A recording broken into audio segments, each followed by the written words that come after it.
اومدید چشم. بفرمایید مریم جون. من مریم هستم. 15 ساله که به آلمان با دخترم مهاجرت کردم. اینم برای تمام دوستانی که تازه دارن با ما آشنا میشن یا دوستایی که قبلا هم منو میشناختن. من خودم معرفی کردم. حالا نفر بعدی بغلی بگیر. خب من میترا هستم که 14 سال اومدیم آلمان به همراه خانواده‌ام، شوهرم و پسرم و خوشحالم که پیش شما هم. منم مجده هستم. 9 سال و نیم اومدم آلمان با 2 تا از بچه‌ام. 3 تا دختر دارم که یکی زودتر اومده بود و الانم در خدمت شما هستم تا ببینیم چی میشه دیگه. منم پریسا هستم. 13-14 ساله به همراه همسرم و پسرم وارد آلمان شدیم دیگه. تو ایران چیکار میکردید؟ چجوری با این بیزنس آشنا شدید؟ به ترتیب همه صحبت کنیم کوتاه برای دوستان. حتما. من امروز میخواستم بگم که من بچه کجام. من اصالتم تهرانی نیست. من تهران به دنیا اومدم. بچه امیریم هستم، یعنی عاشق این محلم. بهترین خاطرات زندگیمو من از امیریه دارم. آره که میگم حالا یه بار براتون تعریف میکنم که چی بود. من توی ایران که بودم خب رستوران داشتم و آرایشگاه داشتم. اینجا که اومدم گفتم که خب برم دوباره همون کارا رو بکنم. بعد دیدم نمیشه. خواستم رستوران بزنم. دیدم که خواستم برم تو اول چیز آرایشگاه رو گفتم برم. دیدم نباید برم 3 سال و نیم آسپیلدون بگذرونم. نه اصلا مدرک ایران رو قبول ندارم به آرایشگری. البته حقم دارن. تو ایران ما 3 سال و نیم برای چیز نمیذاریم. 1 سال دیگه حالا بریم کل فنا رو یاد بگیریم. خلاصه دیدم که نه حوصله ندارم پاشم برم سر کلاس 3 سال و نیم حالا بگیرم بشینم دوباره یاد بگیرم. دیگه گفتم بیام برم. تو فکر این افتادم که برم رستوران بخوام بزنم. بعد دیدم نه قوانین اینجا رو میدونم نه زبان اینجا رو درست بلدم. چون تو ایرانم من رستوران داشتم خب این بک‌گراند فکری رو داشتم، میدونستم چه اتفاقاتی میفته از طرف اداره بهداشت، اماکن، نمیدونم اداره امور خارجی ها. یعنی فصل به فصل آدم میاد توی رستورانتون میره. برای همین گفتم ولش کن. بعد تو ایران که بودم همیشه من بودم خوشبال کارمندا که یه حقوقی ماهانه میگیرن و مرخصیشون هم دارن. من شغل خودم دارم ولی یه روزم نمیتونم مرخصی داشته باشم. یعنی واقعا هم همینطور. گفتم برم توی کار کارمندی. خلاصه پرسجو کردم و دیدم که حالا یه دوره‌ای هستش که گفتن که این دوره رو بگذرونی. از نظر جسمی هم زیاد کاری نداره. یه دوره تقریبا 3 ماهه بود که من این دوره رو گذروندم. این دوره اینطوری بودش که توی خانه سالمندان من اونجا میرفتم اینا رو سرگرم میکردم. اولش خیلی خیلی خوب بود. خیلی خوب بود. یعنی هر صبح که میرفتم سلام علیک کنم، اینا رو بخندونم، بشینم کنارشون، بعد با هم دیگه مثلا بریم کتاب بخونیم، بازی بکنیم، گردش و تفریح ببریم و اینا. ولی بعد از یه مدت من دیدم من با اینا ارتباط عاطفی پیدا میکنم. این ارتباط عاطفی خیلی بد بود. یعنی وقتی اینا براشون اتفاقی میافتاد واقعا من روحیه‌مو از دست میدادم و تا مدت ها هم وقتی جای صندلیشون رو میدیدم، حتی وقتی یکی دیگه میومد میشست رو اون، من همش تو ذهنم بود که این صندلی خانم فلانی آقای فلانیه. دیدم نه، اصلا از نظر روحی دارم داغون میشم. جسمی کار مشکلی نبود، خیلی شاد بود، ولی از نظر روحی دیدم من این کاره نیستم، من نمیتونم. یعنی کسایی بودن اونجا که ارتباط عاطفی برقرار نمیکردن، خیلی راحت میومدن اون گفت رفت تموم شد. من اصلا نمیتونستم اینطوری فکر کنم. این بود که اومدم و گفتم مثلا دنبال یه شغل دیگه ای باشم. اینا که گفتم شغل فروشندگی خیلی همچین چیز سرخوشیانه و خوشحالیه و چون خودم هم مثلا حالم گرفته است، میرم خودم رو هورا میکنم، خوشحال میشم، روحیم خوب میشه و اینا. رفتم تو شغل فروشندگی، دیدم همون فقط بری خرید کنی خوبه، ولی بری اونجا وایسی دیگه اعصاب و روانت اصلا اینا که میگم چون هر کاری هم میکنن میگن حق با مشتریه دیگه، تو باید بگی حق با مشتریه. دیدم اصلا خیلی داره فشار به من میارن نظر روانی و اعصاب و که بخوام چیز بکنم، که از همون زمان دیگه شروع کردم به دنبال این بودم که بتونم درآمد اینترنتی. تو مثلا این داره میدیدم مثلا طرف میاد میگن یه خانومه بود میگو اما دور نیستی یه خانومه بود یادتونه یادته این گفت من این یادمه. نمیدونم درآمد داره و فلان و بعد یکی دیگه بود میومد مثل با نامی رقصید و هی گفتم خدای خب من که این کارا رو نمیتونم بکنم، ولی آخه چه جوری میشه از سوشال مدیا پول در آورد که من نرم بیرون کار بکنم. خلاصه این فکر من بود، اینقدر میگم حالا چیز کردیم شغلای آنلاین و اینا هم زیاد بود. خلاصه این ور اون ور کردم و تا رسیدم به این بیزنس که دیدم نه ریسک داره خدای شکر، نه اینی که میخوام اشتباه و خطایی بکنم، تا وقتی مطمئن کامل نشم وارد نمیشم، سرمایه‌گذاری نمیکنم، سرمایه‌گذاریش کمه، از میتونم انجامش بدم. به اضافه اینی که تمام چیزایی که بلد نیستم برای درآمد از سوشال مدیا اینجا من یاد میگیرم. این شد که وارد این بیزنس شدم. منم که وارد شدم اول برادرم خیلی راهنمایی کرد که تاگست مطابق شو. دیدم نه اصلا اعصاب این که بچه بیاد تو خونه من بدو و من هرس نخورم ندارم. اونو گذاشتم کنار. بعد همون پیشنهاد شما به من دادن که یه دورش کوتاست و راحت میتونی بری و اینا. اول باید خب میدونی که خانه سالمندان رو پیدا میکردیم، بعد مدرسه شو. خدا روز بعد بهتون نشون نده، من رفتن خانه سالمندان همونو تا یه هفته گریه کردن تموم. نمیدونم چرا اون پیرا رو دیده بودم فقط اومدم. البته اون موقع پدر من خدا بیامرزتش مریض بود، یاد قیافه ایشون میافتادم، همش فکر میکردم من خب چرا نمیتونم به بابام کمک کنم ولی بیام بر اینا رو خوشحال کنم. اصلا نمیتونم. بعد از اون رفتم برعکس شما، چون من تو ایران فقط کارمند بودم فکر کردم اینجا برم یه کار آزاد. پول رستوران رو نداشتم، رفتم از این، حتما میدونی این بیس، از این ماشینایی که یه جا قرار میگیره، یه دونه از اینا گرفتم. 1 سال خورده هم باهاش کار کردم ولی اصلا دیگه توانشون نداشتم، چون من خودم باید تنهایی کار میکردم، پسرم کار اداریشو انجام میداد. ولی خب آخر هفته هم شوهرم اونجا رو بیاد تمیز کنه. ولی دیدیم نمیکشم، تنهایی کار من نیست، که اونجا رو بستیم با خیلی ضرر، یعنی واقعا با نصف نه 1/3 قیمت مجبور شدم بفروشمش. بعد رفتم پنی برای فروشندگی، که به اسم فروشندگی رفتم تو، ولی در واقع خودتون میدونید که 6 ماه بعد فقط باید رگال پر میکردیم که اونجا رو استفاده دادم. بعد رفتم رسمن اونجا به عنوان فروشندگی، چون مدرک حسابداری داشتم به من میگفتم به عنوان صندوقدار میگیریمت، ولی هر ماه میگفتم خب کی من بشینم پشت صندوق. حالا از ماه بعد دیدم واقعا نمیکشم، یعنی بدنم نمیکشه، که خب دیدین که اینا آلمانیا هوای همو دارن و حالا فردا که دیگه همون شد و موندم خونه. بعد من به چیزی که خیلی اعتقاد دارم، میگم من نیت باید بکنم، خدا خودش بذاره، خدا خودش باید بیاره سر راه. من مال یکی از خانم‌ها هر دفعه میومد توی پیج فیسبوکم و میدیدم و اینا، از حالت خندیدن و ایناش خوشم میومد، ولی اصلا تو فکر میکردم من سوشال مدیا بلد نیستم که بخوام برم یه همچین کاری بکنم.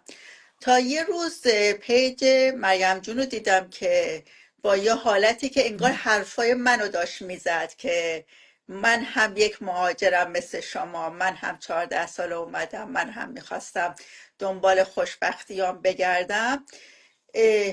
مریم جون شاهده، من بدون که هیچ سوالی بکنم گفتم فقط وارد یعنی بلا فاصله ایمیلم رو دادم و گفتم خب من اینو خوندم بعدم باید چیکار کنم. گفتن 149 یورو رو باید بدی. بلا فاصله دادم. فقط تو اون فاصله چون باید ترجمه میکردم تقریبا 3 هفته طولش دادم، چون حساب دارم دیگه، یعنی من تک تک اونا رو نوشتم که محاسبه بکنم جریان چیه. بعد دیگه که فهمیدم گفتم بقیه چیزا رو از پسش برمیام، خدا خودش آورد و راهو برام باز میکنه. اصلا وارد جزئیاتش نشدم، چون اینو من یک پیام میدونستم که 1 سال این میومد و من محلش نمیذاشتم. چرا مریم باید برای من میومد، اونم با این پیام، و من اینو واقعا رو هوا زدم بدون فکر اومدم و الان خدا رو شکر میتونم بگم در کنار شما موفقم. خیلی هم عالی. خدا اتفاقا باشد. من خودم هم چیزی که بود اون زمانی که داشتم دنبال این میگشتم که بتونم از توی خونه کار کنم اون بیزنس آنلاین، دقیقا دائما تبلیغات این بیزنس می اومد. یعنی من هر بار که می اومدم میشستم امکان نداشت یک آره دونه از این تبلیغات نیاد که واقعا من گفتم این یه علامته. بعد خیلی دقیقا. جالب بود. من به یه سری چیزا اعتقاد دارم، مثل ساعتهایی که مثل 12 و من 21 هم دقیقه، همینطور 11 11 12. 12 12. دقیقا. بعد برام خیلی جالب بود که هر دفعه من این تبلیغ رو میدیدم، مثلا سر کار اومده بودم، دراز کشیده بودم، داشتم بالا پایین میکردم، این اینستاگرام، فیسبوک، تیک توک، هر دفعه این میومد دقیقا ساعتی بودش که مثلا یه ساعتی بود که یه معنی داشت، یه مفهومی دقیقا داشت، که گفتم من باید این دقیقا یه پیامه، نشانه این کار است. من باید انجام بدم. دقیقا منم همین وارد شدنم به این دلیل بود که میگم بعدش چیز کردم که دیگه اومدم وارد دوره آزمایشی و اینا شدم، ولی شروعش دقیقا از همون ساعتهای دقیقا قریبه و اینو اینا بود. خدا دوستمون داره، این نشانه اینه. خیابون آیزنهاور اونجا به دنیا اومدم، همونجا هم تقریبا بزرگ شدم. حدود فکر کنم 14 15 سالم بود که بعد رفتم خیابون جمالزاده تهران زندگی کردم. همونجا ازدواج کردم. بعد از ازدواج که رفتم سعادت آباد با بچه‌هامو دیگه اونجا، دیگه بعد اونم که دیگه اومدم آلمان. موقعی که ازدواج کردم، چطوری؟ قبل از ازدواج کار میکردم، ولی خب همسرم نذاشت برم کار بکنم، همسر سابقم. بعد گفتش که تو خونه باش و بچه ها رو بزرگ کنه، اینجور کارا. و منم یک کار کوچیک توی خونه، کوچیک که حالا خوب بود، یک کیترینگ برای خودم درست کردم، کاری خودم تدریسم انجام میدادم و اینا. تدریس که من معلم بودم، چون مجبور بودم با بچه ها 3 تا بچه رو معلمی کنم، این شغلم بود. خلاصه همه کار میکردم، راننده بودم، معلم بودم، همه کار میکردم، در کمپلت کار خونه با من بود. ولی با این حال بازم سر شرایطهای خاصی که شد با بچه ها مهاجرت کردیم به آلمان. اینجا که اومدم یه چند سال خیلی دلم میخواست برم این کارا رو انجام بدم. حتی یه تجربه یه کافتریا داشتم توی برلین با یکی از نارفیق، با یه دوست نارفیقم انجامش دادیم که متاسفانه بنبست خورد. و بعد دیگه اومدم الان تو این شهری که هستم، یه شهر کوچیک نزدیک هانوفر شاید بگم که شناخته بشه. بعد دیگه اومدم اینجا شروع به کار کردم، چند تا کارخونه کار کردم و اینا. هر جا که میرفتم میدیدم خیلی بهم فشاره. هی کارم عوض کردم تا اینکه اومدم این کارو پیدا کردم. اتفاقا امروز صبح ما یه لایو داشتیم و من داشتم گفتم من اون زمانی که درخواست دادم، بعدش رفتم ارمنستان که مادرمو ببینم، مادرم و برادرمو ببینم اینا. اونجا بودیم، به من پیام دادن که شما تو قبول شدی توی. انقدر که من ذوق کردم، خوشحالم، گریه همه رو در آوردم از ذوق خوشحالی اصلا. یعنی فکر کردم الان پرزیدنت شدم، انقدر خوشحال بودم اونا. خلاصه اومدم یه سال کار کردم و اینا، نگاه کردم به به ای دل غافل چه خبر شود وقتی این چیزی پیش رو برگه حقوق میدن به ما. یا خدا، 1000 خورده از من کم میکنه. آخه چرا من کار کنم یکی دیگه برداره؟ خلاصه از اون موقع افتادم تو فکر. بعدش هم مسئله، خب به خاطر سنم مسئله بازنشستگی من بود، چون من شاید کلا مثلا 13 14 سال کار بکنم. با 13 14 سالگی چیزی بهم نمیده تو دوران بازنشستگی، نمیتونم دستمو بگم. یه چند تا دلیل دیگه هم بود، اینا رو هم با هم مخلوط کردم. بیشتر ساعتامو میذاشتم توی اینستاگرام و تیک تاک و اینا میچرخیدمش، کاری نمیکردم. فقط میگفتم من باید از جای پولم، این همه در میارن چرا من در نیارم، من باید پول در بیارم.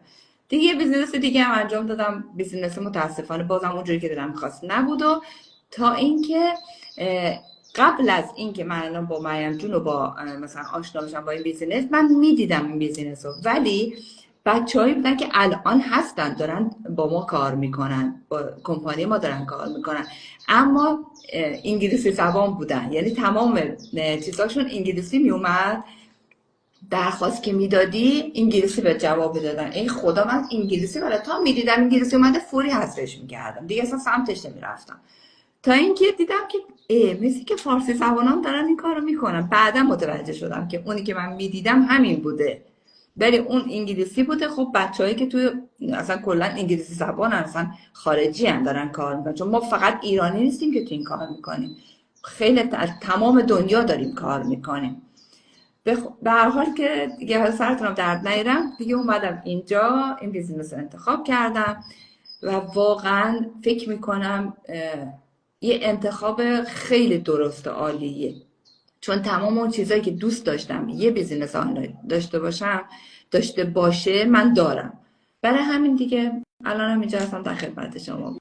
14-15 سال اینجا هستم. توی ایران آتلیه عکاسی داشتیم با همسرم و تقریبا میشه گفت یه کار خودمون رو داشتیم دیگه. خیلی هم خوب بود. خودم رئیس خودم، هر هفته عروسی، مهمونی، تولد، خیلی بود. محیط خیلی شادی بود. بعد خب حالا به دلایلی هم مهاجرت کردیم اینجا. همسرم خیلی دوست داشت دوباره مثلا ما همین کارمون رو اینجا انجام بدیم، ولی واقعا خیلی سخت بود.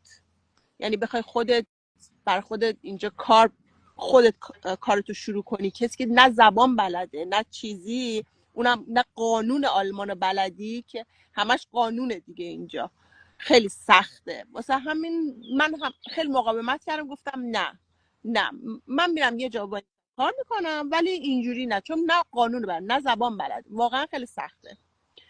که دیگه منم همون آسپیلون میخواستم ببینم و خب تنها آسپیلونی که خیلی راحت بود میشه که یا باید برای مهد کودک میگرفتم یا برای خانه سالمندان میگرفتم. گفتم با دو قشم نمیتونم کنم، با پیرا افسردگی میگیرم، بچه ها دیوانه اعصاب نداری دارم. آره خیلی دوست دارم بچه، ولی خب در عرض چند دقیقه دیگه نه دیگه اون هم خدا بچه خوبه مال همسایه باشه. دقیقاً دیگه. خلاص گفتم خدا چیکار کنم چیکار نکنم. گفتم یه کاری باشه که خب به قول میسرا جون تو سوپرمارکت و اینا که بخوای کار کنی باید رگال پر کنی، چیزای خیلی سنگین بلند کنی، یعنی واقعا خیلی سخت بود. بعد دیگه من توی فروشگاه لباس کار پیدا کردم. الان نزدیک 9-10 ساله که اونجا کار میکنم. خوبه، دوستش دارم، ولی مثل مجد جون که گفت اون چیزی کاری که داریم میکنیم اون پولش رو نمیگیریم، یعنی اون زحمتی که میکشیم دقیقا یعنی داریم جیب یه نفر دیگر داریم پر میکنیم. یا عالمه آدم اونجا داریم کار میکنیم، من مثلا خیلی خوب کار میکنم، خوب کار نمیکنه، با هم یه سان پول میگیریم و جیب کسی دیگه داره پر میشه دیگه. و انقدرم که گرونیا و هزینه های خیلی زیاد و بازنشستگی و مثل مجد جون که گفتن خب چند سال دیگه ما باید کار کنیم، ولی ما که اینجا خیلی کار نکردیم، تو اینجا بخوایم کامل پول بازنشسته بگیریم با اون پولی هم که میگیریم واسه هیچی نمیده، هیچ واقعا.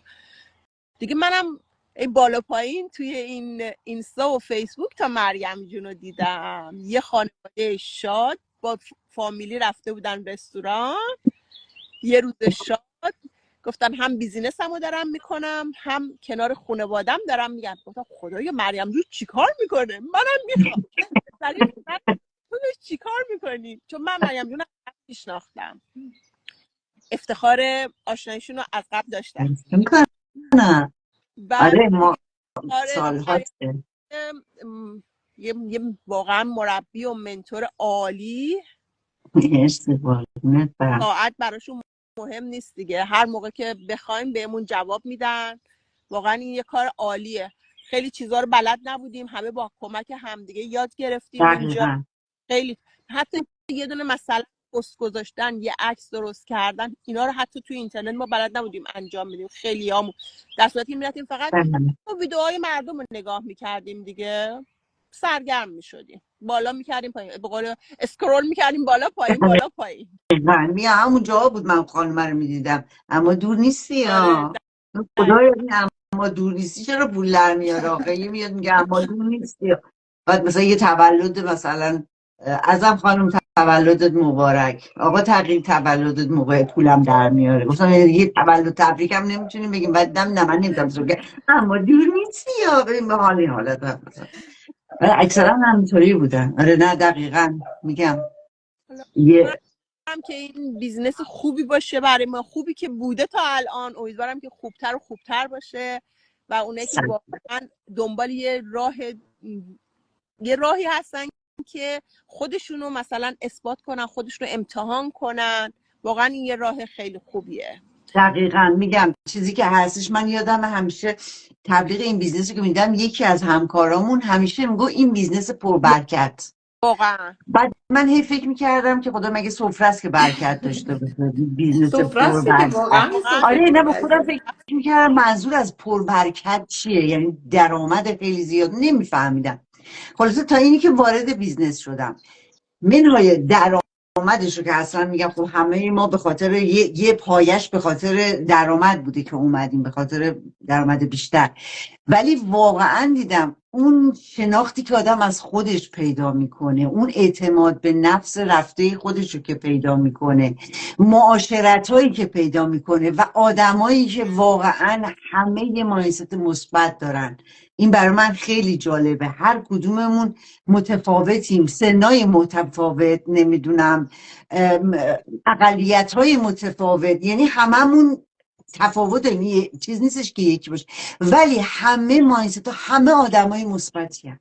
یعنی واقعا دارم میگم از همونجا بود که گفتم حالا من فهمیدم منظور از بیزنس پربرکت چیه. فقط از نظر مالی آدمو ساپورت نمیکنه، آدمو کمک نمیکنه، از نظر روحی، از نظر اینی که خودتو بخوای بشناسی. من اینقدر البته خودم چیز کشف کردم که نه اصلا تا قبلش نمیدونستم به آره خدا، ولی انقدر با خودم چیز کشف کردم دیگه. الان میشینم همینطوری به خودم نگاه میکنم. خدا رو شکر. میگم تو کجا بودی؟ برای ما که خوب بود، ان برای همه خوب باشه. ایشالله، حتما حتما. همینه، حتما همینه، چون بهترین بهترین انتخابی که میتونن برای زندگی داشته باشن. من به جرئت میگم اینو، به خاطر اینکه ما اینجا هستیم. بازم امروز تو لایوم داشتم میگفتم ما نگاه کنین هممون آدمای واقعی هستیم، داریم از زندگیمون به شما میگیم، از بک‌گراندامون میگیم، دارین ما رو میبینید، میگیم کجا زندگی میکنیم، چیکار کردیم، چیکار داریم میکنیم. خب این نمیشه غیر واقعی باشه. بعد این شما هر به قول خودتون بچه‌ها میگن ما هر جا وا میکنیم میبینیم تبلیغاته. خب آره، خب وقت تبلیغاته پس این درسته. دقیقا امروز نیست فردا بره. وقتی تبلیغات میبینین زیاده پس ببینید حتما یه چیز درسته که ادامه دار شده. برای همینه دقیقا که ایمان داشته باشین به بچه‌هایی که اینجا هستن. واقعا بچه‌هایی که علاوه بر پولی که میخوان در بیارن، میخوان واقعا به دیگران هم کمک کنن که اونا هم بتونن برای خودشون درآمد داشته باشن. ما داریم بچه‌هایی که واقعا درآمدهای بسیار بالا و عالی دارن، اصلا غیر قابل توصیف شاید بشه گفت. ما همونا رو نگاه کردیم که این بیزینس رو انتخاب کردیم و خوشحالیم برای انتخابش. نه واقعا. حالا شما هم اگر دوست داشتین به هر کدوم از ما میتونین ایمیل آدرستون رو به دایرکتمون بفرستین که براتون وبینار رایگان رو بفرستیم. حالا خود کمپانی که براتون وبینار رو میفرسته به زبان انگلیسی، ولی ما خودمونم براتون وبینار رو به زبان فارسی رو میفرستیم که یه نگاهی بکنین و یه کلیتی از بیزنس دستتون بیاد. شاید شما هم همکار فردای ما باشین. حتما همینطوره، به امید خدا. به امید خدا. مرسی از وقتتون همگی. مرسی از مرسی روز مرسی شما از بخیر. همگی. مراقب خودتون باشید تا دوشنبه بعد. خدا نگهدار.